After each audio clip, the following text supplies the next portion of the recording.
నమస్కారం. ఈరోజు మన విశ్లేషణకు స్వాగతం. ఇవాళ మనం ఒక ఆసక్తికరమైన ప్రయాణం చేయబోతున్నాం. అదేంటంటే ఒక స్థానిక ప్రభుత్వ విద్యా సంస్థను వర్చువల్గా చూడబోతున్నాం. అక్కడి క్యాంపస్ ఎలా ఉంటుంది, స్టూడెంట్స్లో ఉత్సాహం ఎలా ఉందో మనం డైరెక్ట్గా ఫీల్ అవుదాం. ఏమాత్రం ఆలస్యం చేయకుండా ఈ అద్భుతమైన విద్యా వాతావరణంలోకి అడుగు పెడదామా? మనం చూడబోయే ఆ విద్యాసంస్థ పేరు ప్రభుత్వ జూనియర్ కళాశాల బాయ్స్ హుస్నాబాద్.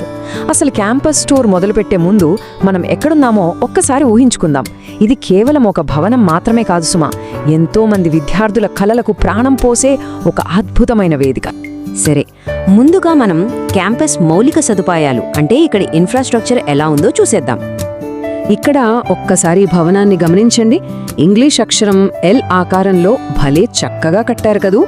ఆ తెల్లటి గోడలకిచ్చిన నీలం రంగు బోర్డర్స్ చూస్తుంటే ఎంతో ఆకర్షణీయంగా అనిపిస్తోంది. ఇంకో విషయం గమనించారా? చుట్టూ ఉన్న పెద్ద చెట్లు ప్రాంగణానికి ఎంత చల్లటి నీడనిస్తున్నాయో. ఇక మధ్యలో ఉన్న త్రివర్ణ పతాక వేదిక ఈ క్యాంపస్ మొత్తానికే ఒక హుందాతనాన్ని, ఒక బలమైన దేశభక్తి భావనను తీసుకొస్తోంది. ఖచ్చితంగా చెప్పాలంటే ఈ వాతావరణమే ఒక రకమైన క్రమశిక్షణను నేర్పుతోందనిపిస్తోంది.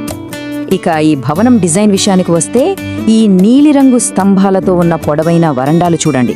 స్టూడెంట్స్ చాలా స్వేచ్ఛగా అటూ ఇటూ తిరగడానికి ఇవి ఎంతగానో ఉపయోగపడతాయి. భద్రత కోసం కిటికీలకు ఇనుప కటకటాలు, అలాగే క్యాంపస్ అవసరాలు తీర్చడానికి పైన ఒక పెద్ద వాటర్ ట్యాంక్. ఇవన్నీ చూస్తుంటే ప్రతిదీ ఎంత పక్కా ప్లానింగ్తో నిర్మించారో మనకు స్పష్టంగా అర్థమవుతోంది. ఈ వేర్వేరు యాంగిల్స్ నుంచి చూస్తే ఈ ప్రాంగణం ఎంత విశాలంగా ఉందో మీకొక ఐడియా వస్తుంది.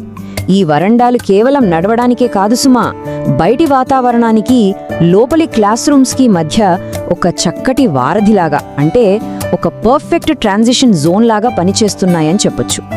ఇప్పుడు ఒక అడుగు ముందుకు వేసి ఇక్కడి సామాజిక సమావేశాలు, అసెంబ్లీలు ఎలా జరుగుతాయో చూద్దాం.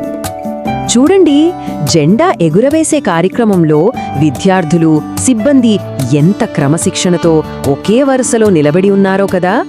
ఆ జెండాకు సల్యూట్ చేస్తున్నప్పుడు వాళ్లలో కనిపించే ఐకమత్యం, ఆ దేశభక్తి నిజంగా స్ఫూర్తిదాయకం. ఇలాంటి రోజువారీ క్రమశిక్షణే వాళ్ల భవిష్యత్తుకు ఒక బలమైన పునాది వేస్తుందనడంలో ఎలాంటి సందేహం లేదు. ఇంతకుముందు మనం విశాలమైన మట్టి ప్రాంగణాలు చూశాం కదా, అవి ఎలా ఉపయోగపడుతున్నాయో ఇప్పుడు చూడండి. ఇంత భారీ ఎత్తున, ఇంత ఉత్సాహంగా జరిగే కమ్యూనిటీ అసెంబ్లీలకు అది ఒక అద్భుతమైన స్టేజింగ్ గ్రౌండ్లా మారిపోయింది. అందరూ ఆ త్రివర్ణ పతాక వేదిక చుట్టూ అలా గుండ్రంగా చేరడం చూస్తుంటే ఒక బంధం ఏర్పడిన ఫీలింగ్ కలుగుతుంది కదూ.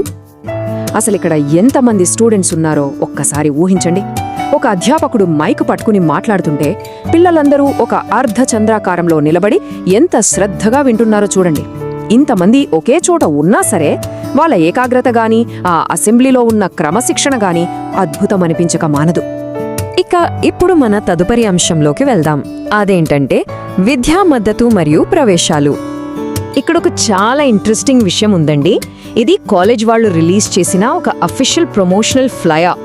ప్రిన్సిపల్, స్టాఫ్ ఇంకా స్టూడెంట్స్ అందరూ కలిసి తమకు ఉచితంగా వచ్చిన పుస్తకాలను ఎంత గర్వంగా చూపిస్తున్నారో గమనించారా? ఇది ఆ విద్యా సంస్థకు, అక్కడ విద్యార్థులకు మధ్య ఉన్న ఒక మంచి బంధాన్ని స్పష్టంగా చూపిస్తోంది. సో ఇక్కడ అసలు విషయం ఏమిటంటే, వాళ్ళు ఇస్తున్న ప్రధాన సమాచారాన్ని మనం చాలా ఈజీగా అర్థం చేసుకోవచ్చు. విద్యార్థులకు టెక్స్ట్ బుక్స్ ఫ్రీగా డిస్ట్రిబ్యూట్ చేస్తున్నామని, అలాగే ఇంటర్ ఫస్ట్ ఇయర్కు అడ్మిషన్స్ ఓపెన్ అయ్యాయని ఇందులో క్లియర్గా చెప్తున్నారు. ఎవరైనా కాంటాక్ట్ అవ్వాలనుకుంటే వెబ్సైట్ కూడా ఇచ్చారు. నిజానికి ఇలాంటి ఉచిత వనరులు మన స్థానిక సమాజంలో, ముఖ్యంగా గ్రామీణ విద్యార్థుల జీవితాల్లో ఎంతో పెద్ద మార్పును తీసుకొస్తాయి కదా. ఇక ఫైనల్గా మన విశ్లేషణలో ఒక ముఖ్యమైన ఘట్టానికి చేరుకున్నాం. అదే పరీక్షా గదుల లోకల వాతావరణం ఎలా ఉంటుందో చూద్దాం. ఇప్పటి వరకు బయటి వాతావరణం చూసాం కదా. ఇప్పుడు ఒక్కసారి క్లాస్ రూమ్స్ లోపలికి వస్తే సిబ్బంది చాలా అలర్ట్గా పర్యవేక్షిస్తున్నారు. విద్యార్థులు ఆ చెక్క డెస్క్ల మీద కూర్చుని ఎంత సీరియస్గా, ఎంత ఏకాగ్రతతో పరీక్షలు రాస్తున్నారు చూడండి. ఇన్ని రోజుల వాళ్ల కష్టానికి, వాళ్ల ప్రిపరేషన్కి ఇది ఒక ఫైనల్ టెస్ట్ లాంటిదన్నమాట. ఇలాంటి ప్రశాంతమైన వాతావరణమే వాళ్ల ఉజ్వల భవిష్యత్తుకు మార్గం సుగమం చేస్తుంది. సో మనం ఈ టూర్ ముగింపుకు వచ్చేసాం. కానీ వెళ్లే ముందు ఒక్క చిన్న ఆలోచన. అసలు స్థానిక విద్యా వ్యవస్థకు, ఆ కమ్యూనిటీ స్ఫూర్తికి ఇంత బలమైన పునాది ఎలా పడుతోంది? ఇవాళ మనం చూసిందంతా మనకు ఒకే ఒక్క విషయం చెప్తోంది. అద్భుతమైన మౌలిక సదుపాయాలతో అందరికీ అందుబాటులో ఉండేలా ప్రభుత్వ కళాశాలలు ఎలాంటి విద్యా వాతావరణాన్ని అందిస్తున్నాయో మనకు కళ్ళకు కట్టినట్లు కనిపించింది కదా.